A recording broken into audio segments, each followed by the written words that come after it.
그리고 이어서 성령의 이끌리심을 따라 광야에서 시험 받으십니다. 그리고 나서 갈릴리 여러 회당에서 가르치기를 시작하셨다는 이 누가복음의 기록을 읽어보면 마치 예수님께서 공생의 사역을 갈릴리 지역에서 시작하신 것만 같은 그런 인상을 받을 수 있습니다. 그러나 복음서는 역사적인 기록을 따르려고 애를 쓰지만 항상 정확하게 같지는 않습니다. 긴 생략, 삭제 같은 것이 들어가기도 합니다. 그래서 역사적인 예수 그리스도의 생애를 보면 사실은 예수님께서는 공생의 초기에는 예루살렘을 포함한 유대 지방에서 먼저 사역을 시작하셨다는 것을 알게 됩니다.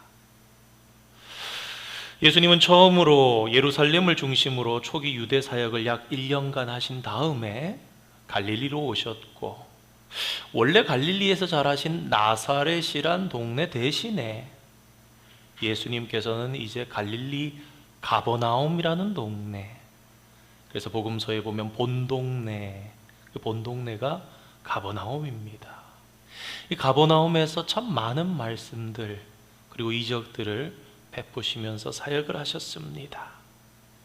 오늘 본문 23절 말씀을 보시면 예수님의 고향격인 나사렛 사람들은 예수님께서 가버나움에서 행하신 사역의 소문을 듣고 있었습니다.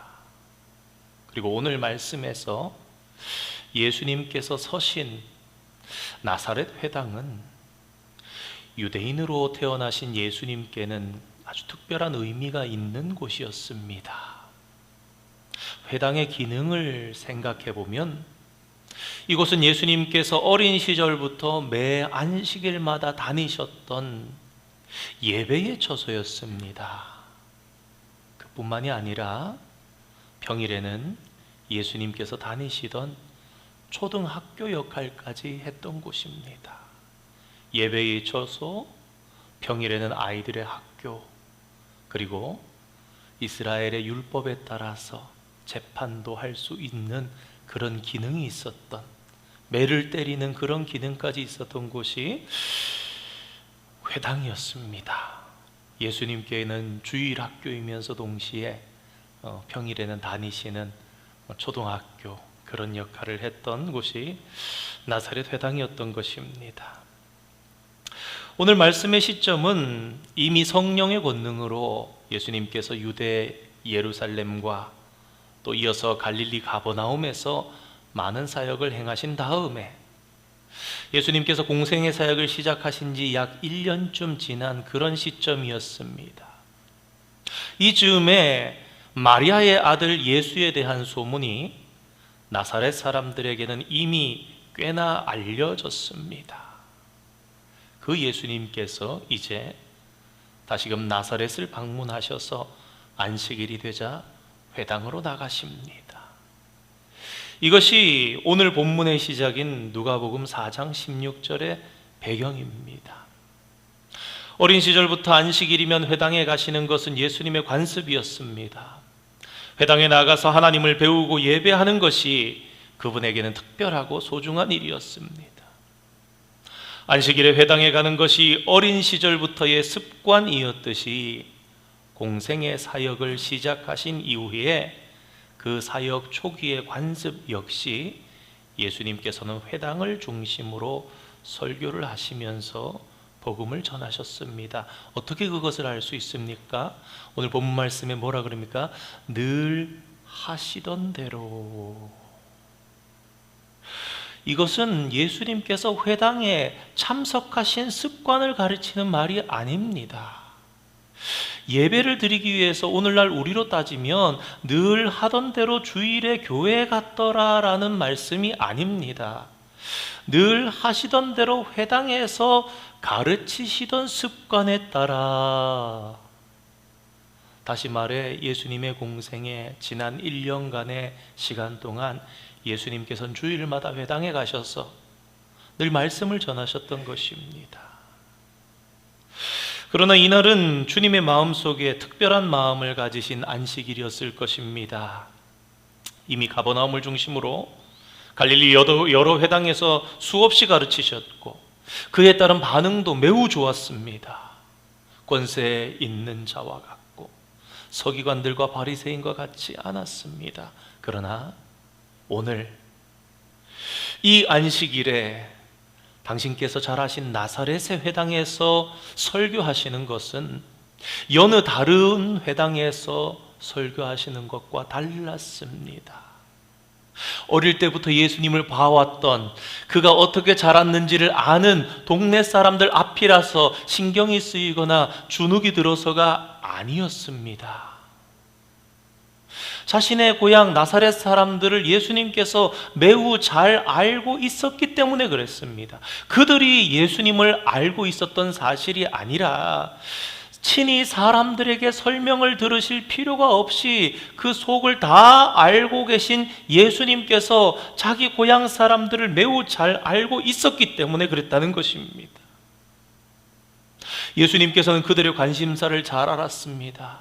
그들의 가치관도 잘 알고 있었습니다.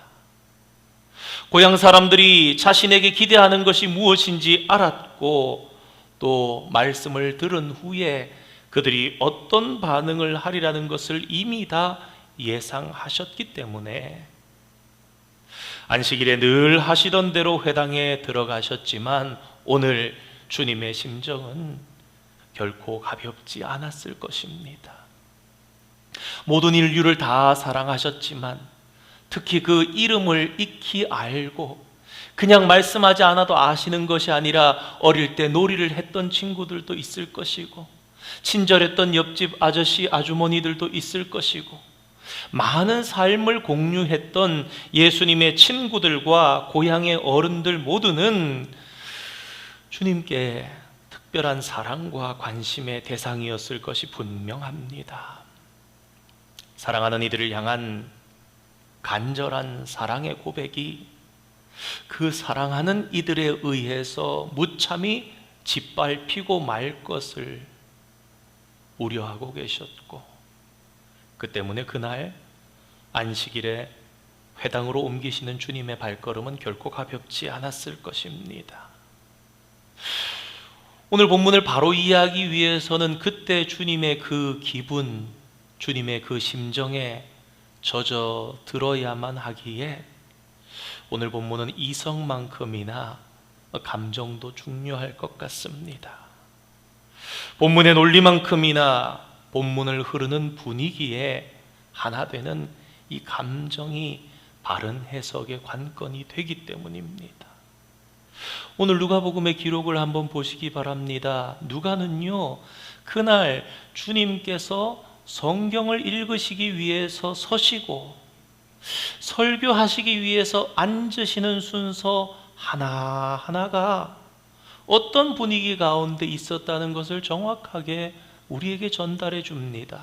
마치 비디오를 보는 것처럼 청중을 제압하는 권위 속에서 주님은 아주 진중하게 그렇게 예배의 순서를 진행하고 계셨음을 우리에게 보여주는 것입니다. 우선 안식일에 늘 하시던 대로 회당에 들어가셔서 성경을 읽으려고 서셨다는 말씀이 나옵니다.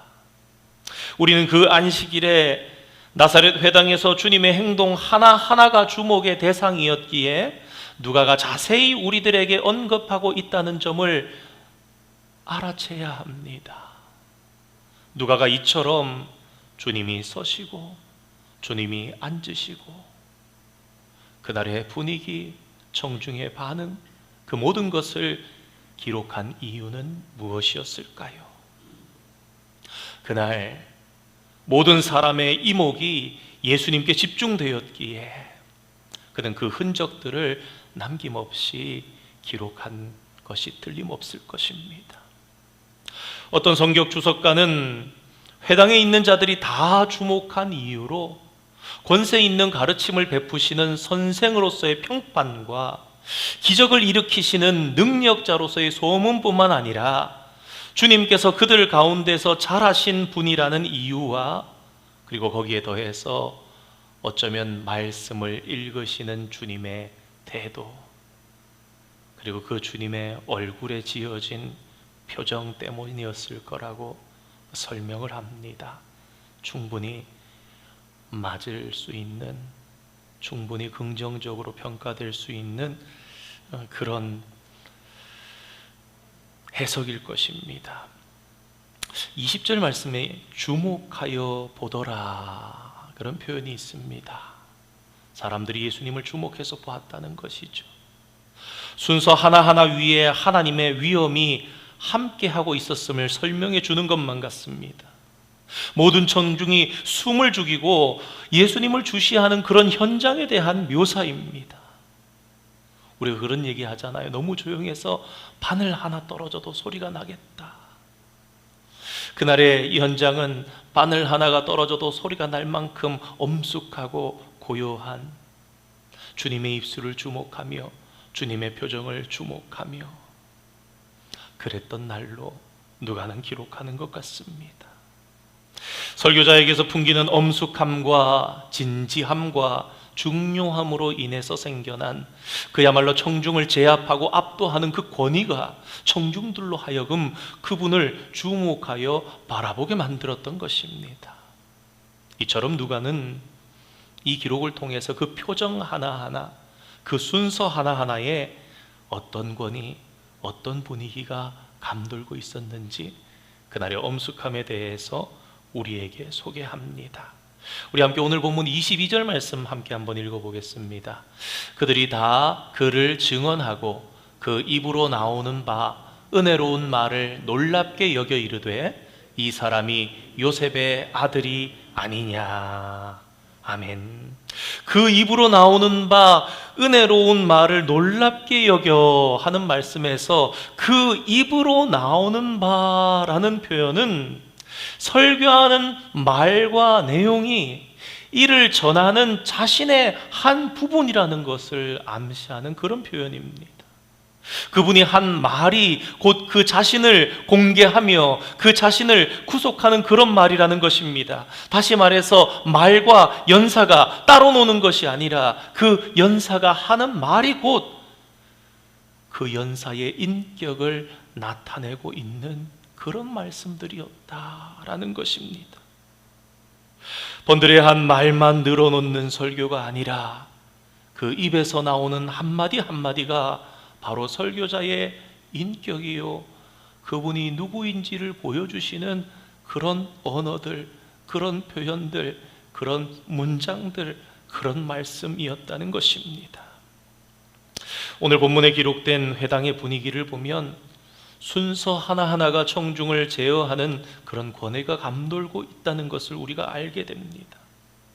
뿐만 아니라 그날 설교는 설교자의 모든 인격을 드러내는 그 입에서 나오는 말 한마디 한마디가 설교자 자신이 누구인지를 보여주는 그런 설교였습니다.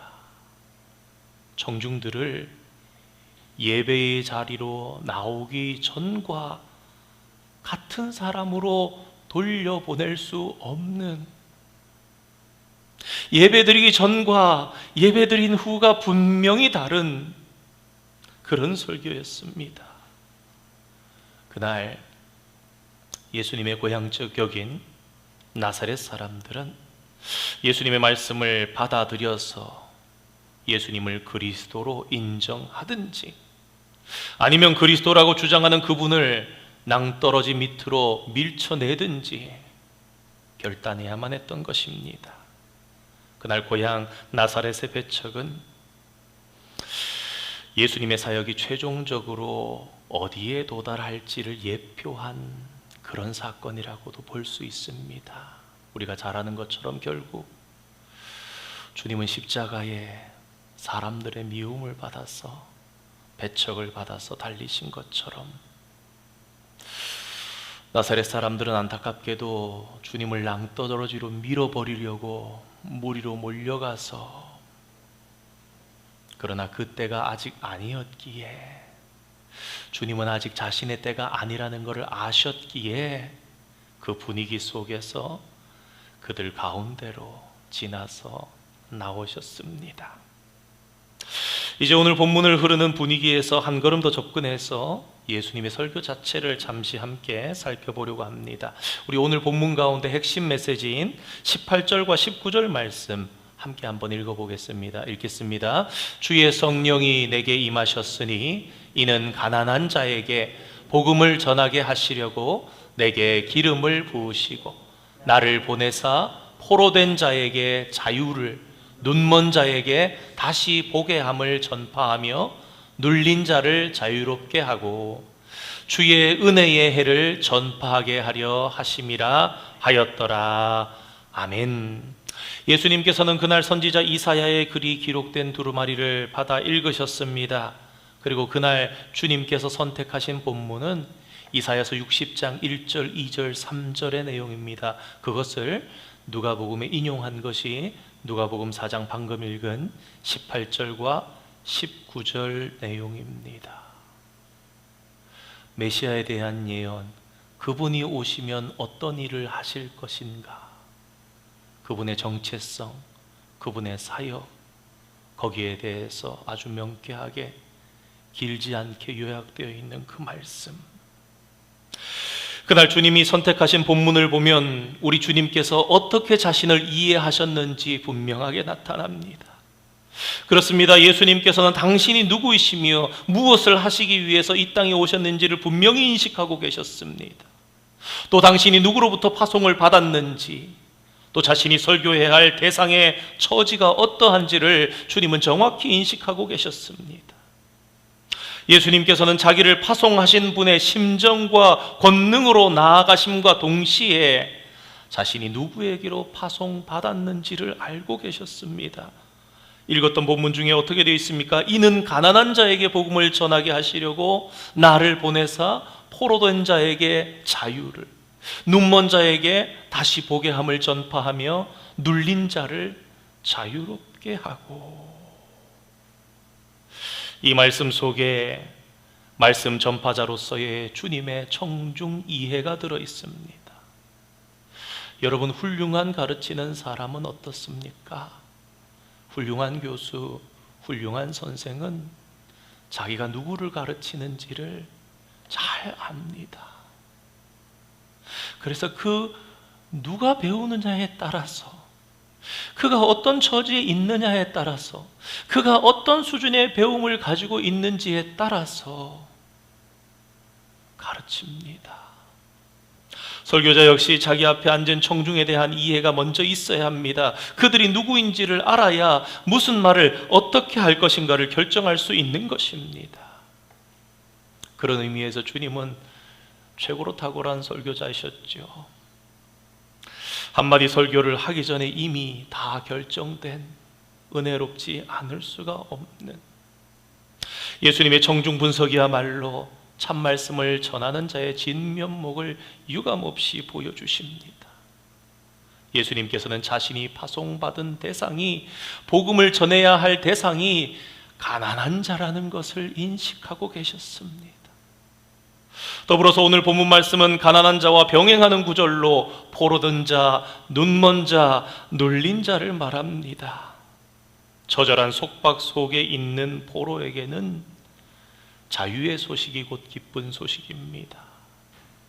눈먼 자에게 기쁜 소식은 무엇입니까? 다시 보는 것 외에는 없습니다. 그리고 억눌림 속에 사는 자들에게 기쁜 소식은 그 눌림으로부터 벗어나는 것, 해방되는 것입니다. 이 말씀과 비추어서 오늘 우리 자신과 우리와 함께 살아가는 이웃의 모습들을 잠시 한번 생각해 보기를 원합니다. 먼저 나 자신입니다. 오늘 나는 혹시 더러움 습성에 노예화되어 있지는 않습니까? 혹시 나는 거친 말, 더러운 말, 주한 악담 같은 것을 잘 멈추지 못하지는 않습니까? 돌이켜서 생각해 보면 이래서는 안 된다고 가슴을 치면서도 삶 가운데 그런 나의 못되고 나쁜 모습들이 자꾸만 나오지 않습니까? 악한 자리에서 벗어나지 못하고 있는 내 인생의 모습은 없습니까? 오늘 누가복음 4장의 말씀은 기름 부음 받은 분, 그분 예수님께서 우리를 자유롭게 하시는 분이라고 우리에게 분명하게 가르쳐 주십니다. 그분으로 인하여서 죄악의 욕망의 포로에서 자유를 누릴 수 있다고 우리에게 말씀하십니다. 내가 이렇게 살아서는 안 된다고 하면서 벗어나지 못하고 또 벗어나지 못하고 그 죄악상의 어리석음에 계속해서 맴돌 때에 하늘을 우러러 나를 사랑하는 하나님을 바라보시기 바랍니다. 그리고 그분께 기름 부음 받은 능력자의 도움을 요청하시기 바랍니다. 오늘 본문에 주님이 자신을 그렇게 소개하십니다. 내가 자유를 줄 것이다. 내가 억압을 풀어줄 것이다. 내가 너의 눈을 뜨게 해줄 것이다. 기름 부음 받은 자이신 주님은 우리 인생을 포로된 자로 여기십니다. 여러분, 세상의 사람들도 포로되어 있다는 것을 인식하십니까? 한번 생각해 보시기 바랍니다. 다른 일에는 자유롭게 자기 갈 곳, 자기 할 일을 찾아다니는 것 같지만 하나님을 예배하는 곳에 나가는 일에는 마치 속박된 자들처럼 살아갑니다. 다른 곳에 찾아서는 마음대로 다닐 수 있으면서 하나님을 찬양하고 경배하는 자리에 오는 데는 너무나 힘들어합니다. 오늘날은 성도들 중에도 주일날 예배 오기 힘들어지는 사람이 있고 수요 예배 오기 힘들어지는 사람이 있습니다. 다른 일은 잘하지만 하나님을 섬기는 일에는 전혀 자유롭지 못한 자들이 있습니다. 그런 사람들을 주님께서는 불쌍히 여기십니다. 왜냐하면 그들은 자신이 알지 못하는 악한 영에 얽매여 있기 때문입니다. 주님께서는 자신을 성령으로 기름 부음 받은 자임을 인식하셨습니다. 당신께서 가난한 자에게 복음을 전하기 위해서 파송된 자임을 아셨습니다. 그러면서 주님은 자신이 전하는 복음을 또한 동시에 성취하신 이루신 분이심을 아셨습니다. 주님의 이 땅 오심은 구약을 마치심과 동시에 새로운 시대가 시작된 것을, 구원의 시대가 도래된 것을 알리심과 동시에 그 구원을 성취하신 그런 종말론적인 선지자이셨습니다. 다시 말해서 주님은 자신이 해방을 알리는 선지자로서의 사명만 감당한 것이 아니라 그 해방을 직접 성취하신 하나님이셨습니다. 장차 영원히 통치하실 뿐 아니라 지금 죄로부터 오늘 당장부터 자유롭게 하시는 분. 한마디로 예수님은 하나님이 주시는 자유의 성취를 시작하신 분이신 동시에 그 자유의 원천이 되신 것입니다. 그 주님께서 그날 나사렛 회당에서 말씀하셨던 것과 마찬가지로 오늘 이 자리에서도 여기서도 저와 여러분을 향해서 주장하실 것입니다. 우리 21절 말씀 함께 한번 읽어보겠습니다. 오늘 본문 21절 말씀. 이에 예수께서 그들에게 말씀하시되 이 글이 오늘 너희 귀에 응하였느니라 하시니. 아멘. 사랑하는 성도 여러분, 예수님께서 말씀을 통해서 오늘 저와 여러분에게도 말씀하십니다. 이 길이 오늘 너희 귀에 응하였느니라. 무슨 말입니까? 너희가 기다리지 않았냐? 너희가 깨닫지 못하더라도 너희 인생이 진짜 기다리고 찾고 구해야 할 것이 지금 도래했다라는 것입니다. 내가 그것을 위해서 왔다라는 것입니다. 너희 지금 아버지 집에 있지 않냐? 너희 지금 내 말씀 앞에 있지 않냐? 내가 너를 자유케 하지 않느냐? 내가 너의 눈먼 것을 고치지 않느냐? 내가 너를 건강한 자로 만들어주지 않느냐라는 것입니다. 오늘 우리 역시 선택해야 합니다. 어중간한 태도는 용납이 되지 않습니다. 예수님은 하나님의 약속이십니다. 그리고 예수님은 우리에게 하나님의 자유를 성취하신 분이십니다. 정말 오늘 저와 여러분은 그 주님을 나의 성취로, 오늘 나의 해방으로 인식하고 받아들이고 그분을 붙잡고 있습니까? 주님의 말씀은 여전히 살아있고 여전히 능력이 있어서 참 믿는 자의 심령을 쪼개고 골수를 쪼개고 진리에 닿게 하며 눈을 뜨게 하고 해방시켜주며 죄악을 미워하게 하고 빛 가운데 서게 합니다. 오늘 저와 여러분이 예수님을 참 해방자로 영접하고 참 예수님을 100% 신뢰하는 저와 여러분 되기를 원합니다. 그러면 오늘 우리의 삶은 오늘 자유를 맛보게 될 것입니다. 자유를 주시고 다시 보게 하시고 눌린 자를 억압에서부터 풀어주실 것입니다.